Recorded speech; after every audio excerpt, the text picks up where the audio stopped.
तो अगर कहानी का मजा लेना है तो चैनल को सब्सक्राइब करना मत भूलें। हमारे घर में मेरी माँ बाप, बड़ा भाई और एक खाला रहती थी। खाला अभी तक कन्वारी थी। मेरी खाला देखने में बहुत खूबसूरत और जवान थी। जब भी खाला नहाने जाती तो मैं चुपके से उन्हें देखता रहता था।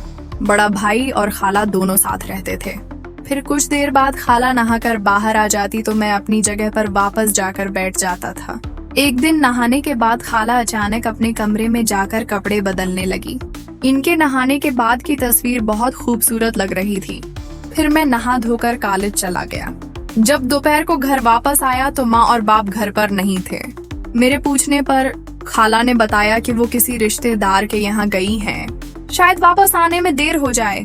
मैंने खाना खाया और अपने कमरे में जाकर पढ़ाई शुरू कर दी। वो मेरे कमरे में आया। मैं कमरे में जाकर पढ़ाई करने लगा। मैंने खाला से कहा कि कुछ ऐसा बना दो जो मजेदार हो, तो खाला बनाने लगी।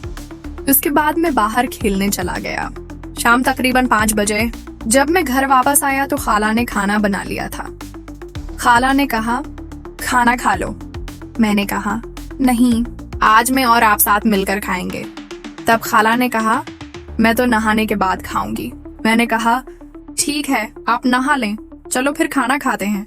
तब खाला बोले, ठीक है, मैं नहाने जा रही हूँ।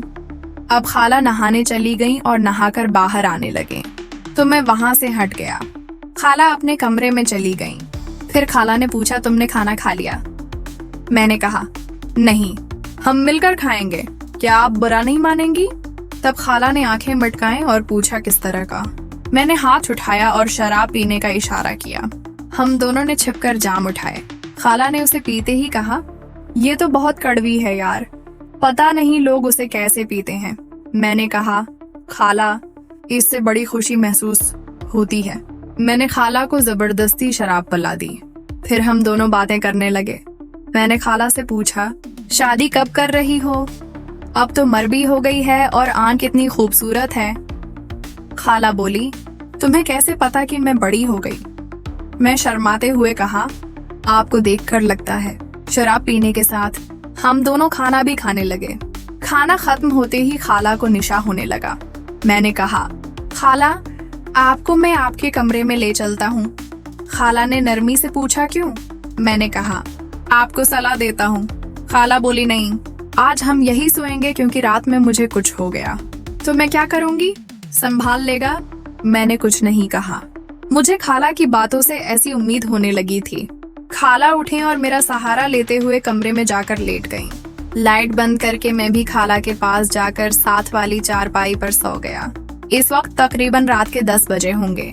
सर्दी लगने लगी और मैं वहां सो गया क्योंकि इस वक्त खाला को निशान चढ़ा हुआ था, इसलिए उन्हें मेरे हाल का पता ही नहीं था। खाला की सांसें तेज तेज चलने लगी थीं। मुझे लगा कि खाला सो रही है, लेकिन वो अब भी मुझे देख रही थी।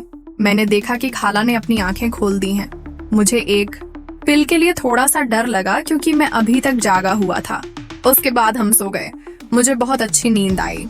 मेरी खाला और मेरे दरमियान काफी फासला था कि अगर खाला से दोबारा कल के बारे में कहूंगा तो वो मुझे क्रिकेट खेलना सिखा देगी।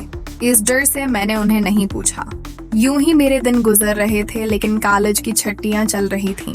मौसम बदलता गया और हम दोनों एक ही कमरे में चारपाइयों पर सोते थे क्योंकि मैं बहुत डरपोक था तो अपने कमरे में नहीं जाता था बल्कि खाला के कमरे में सोता था।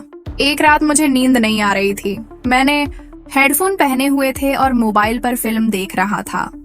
काफी देर तक खेलता रहा। खेल में इतना ज्यादा मग्न हो चुका था कि मुझे कुछ सुनाई नहीं दे रहा था।